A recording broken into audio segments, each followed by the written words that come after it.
Salut à toutes et à tous. Chers Guinéens, les choses se reprécisent petit à petit. Suite au décès de Sadiba Coulibaly, nous commençons à comprendre exactement quelques raisons qui ont poussé ces hommes qui sont aux affaires, les Mamadi Doumbouya, le palais Mohamed V, c'est qu'ils les ont poussés exactement à sacrifier le monsieur.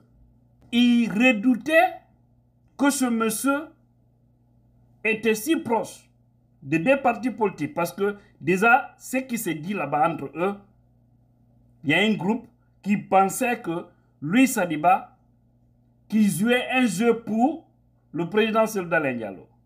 Il disait qu'il était en contact avec Cellou. C'est ce qu'ils disent. Hein. Si vous avez des gens, des éléments au palais Mohamed V qui peuvent avoir le courage de vous le dire, ils peuvent le dire. Si vous avez également des gens au niveau de la gendarmerie, de l'armée, ils peuvent vous le dire. Parce que moi j'ai tenu, il y a eu quand même quelques personnes en tenue qui se sont confiées à moi par rapport à cette situation. Et après, un autre groupe là-bas indexe également l'ancien président Alpha Condé comme quoi Sadiba était très proche d'Alpha Condé et que même à son retour, il a fait un tour vers la Turquie pour rencontrer Alpha. Alors, et tout ça, que c'est pour une manière pour eux de déstabiliser le régime de la transition. Des choses montées, des imaginations prises, ils ont mis ça sur le monsieur. Je vous ai dit ici, Sadiba et l'autre là, le ministre des Affaires étrangères, je vous ai dit, il aurait dit, je mets au conditionnel, même si je crois aux gens qui m'ont donné l'information, il aurait dit lors d'un coup de fil que l'autre là est un traître et tout est mal parti de là. Que Sadiba certainement ne veut pas accompagner leur petit clan qu'on connaît là, qui pensent que la Guinée là c'est pour eux.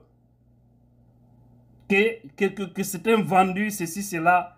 Il y a tous ces propos. Mais voilà, aujourd'hui, ils sont en train de repréciser les choses pour accuser les hommes politiques, pour dire que Sadiba était en contact avec ces hommes politiques. Est-ce qu'il est interdit d'être en contact avec des personnes? Moi, je ne fais pas de cadeaux à ce régime parce que je trouve qu'ils ne sont pas justes. Mais au sein de ce régime, je parle avec des gens. J'ai des frères là-bas.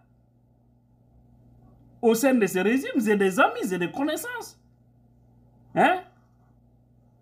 Parce que je suis opposé au mauvais système, cela n'a jamais coupé notre lien amical ou notre lien familial. Jamais. C'est ce que vous devez comprendre. Hein? Parler avec quelqu'un ne veut pas forcément dire que coopérer avec la personne. Vous pouvez avoir certains liens. Et quelles sont les preuves qui ont attesté que oui, lui, Sadiba, il parlait avec Cellou Dalein Diallo? Il n'y en a pas. Et quand vous dites que c'est le maire, c'est que ils ont tellement peur, ces gens-là, pour vous dire que c'est très facile de les mettre au respect. Vous voyez, ils deviennent agressifs contre tout le monde. Sinon, on sait Cellou, même une fourmi, quand Cellou voit une fourmi sur terre, il bouge, il ne touche pas, il ne tue pas. C'est un homme qui a la foi en Allah, qui sait qu'un jour, il sera lui seul devant son Créateur. Maintenant, quand vous accusez des hommes comme ça, comme quoi ils veulent déstabiliser, c'est trop facile. Je vous ai dit, c'est là qui vont vous déstabiliser là. Ils sont avec vous là-bas. Ne soyez pas pressés. C'est des hommes qui... Ne pensez pas qu'un leader politique, un parti politique va vous déstabiliser. Non. C'est vous-même, entre vous là-bas. La Fatia que vous avez pris là, vous avez pris le Coran pour jurer entre vous. Vous avez pris le Coran. Et maintenant, vous avez trahi votre parole, vos engagements devant Allah. Vous allez voir comment tout cela va se passer. Donc, arrêtez d'indexer les gens. Vous avez joué votre sale boulot, votre sale mission. Comme votre Idi Amin a eu à dire, je crois bien c'était en 2022, ce qu'il avait dit en Guinée forestière, en parlant de cette manière qu'ils sont en train de faire. Il n'y a pas d'état d'âme dans l'armée, ceci, cela. Et pourtant, la logique voudrait que vous vous soutenez. Pour de vrai, pas pour le mensonge. La logique voudrait que vous arrêtez de sacrifier des gens. D'accord? Parce que ce qui se passe là, ils feront ça aussi à une autre personne. J'ai dit à certains officiers, surtout le chef d'état-major des armées actuellement là, je répète encore, il n'a qu'à faire beaucoup attention. Vous avez vu, Touré a parlé d'une personne, que celui qui va venir faire les trucs là, il sera un homme de teint clair, gros, mais ils sont en train de jouer à un jeu dont je vais garder le secret pour le moment. Mais franchement, seul Dieu va sauver ce pays-là.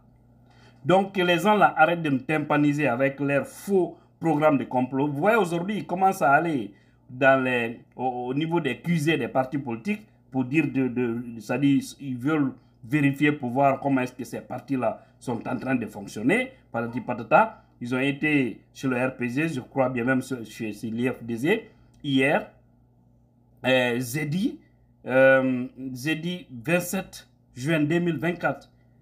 Hein? Pour aller demander là-bas des documents, demander ça, par-ci, cela. Tout ça, ils sont en train de chercher des choses pour pouvoir disqualifier les gens, ou pour pouvoir suspendre les partis, ou pour pouvoir retirer les agréments. Parce qu'ils savent que partout, ils n'ont pas d'autre voie.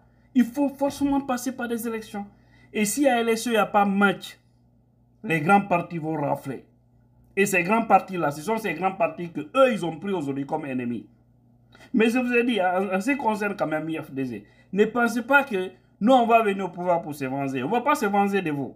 Mais nous allons vous montrer comment un pays doit être dirigé pour le bonheur de tous les fils et filles du pays. C'est cela qu'il s'agit. Donc, sortez dans votre micmac là, dans votre système de Sékou Touré là. On n'en a plus besoin en Guinée. Affaire de complot comme ça, c'est la montée de faux dossiers sur des gens pour les accuser à tort. J'avais sacrifié Sadiba, non? Lui, il est aujourd'hui à l'au-delà. Il est à l'au-delà. Mais vous allez lui rejoindre demain. Peut-être ce que vous l'avez fait pourra lui permettre de laver certains de ses péchés. Hein? C'est ça la vérité. Parce que vous ne pouvez pas sacrifier comme ça des gens. Quel que soit le niveau des dégâts qu'il aurait commis, il fallait au moins le juger, le condamner, mais et non pas jouer à mettre terme à ses jours. Parce que là où vous n'avez aucun argument, même si on a appris après tout, vous avez décidé de remettre le corps à la famille de Mandiana, patati patata, tout ça, c'est de là, c'est-à-dire c'est de la poudre aux yeux. Donc, laissez-nous politiques dans votre affaire de sale boulot, continuez vos sales boulots là-bas, évitez ces faux débats. Parce que ce que vous êtes en train de dire, c'est archi faux. C'est archi faux. Et même si c'est vrai, il communiquait avec ces hommes politiques-là, où est le crime dans ça? Est-ce qu'il est interdit qu'un Guinéen parle à un autre? J'ai dit non. J'ai dit non. Ce pays me fait pitié. Que Dieu bénisse la Guinée et tous les Guinéens conscients